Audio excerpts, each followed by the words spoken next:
we'll guide you through how to create custom brushes in Krita. If you find this helpful, consider subscribing and liking the video.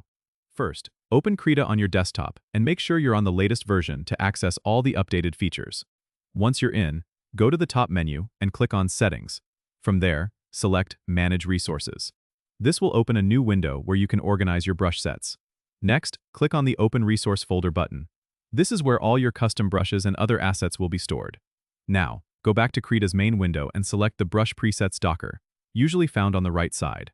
Click on the small plus icon at the bottom of this docker to create a new brush preset. A new window will pop up, allowing you to customize your brush from scratch. You can modify the shape, texture, and behavior of the brush.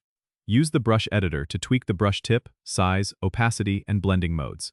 Don't forget to experiment with the Brush Tip tab where you can import or draw your own brush shapes. Once you're satisfied with your custom brush, click Save and give your brush a unique name. You can now find it in your brush presets list. It's a good idea to create your own tag for easy access later. Just right-click on your new brush, select Add to Tag, and create a new tag. Remember, creating custom brushes can significantly enhance your digital painting workflow by giving you tools tailored for your specific needs.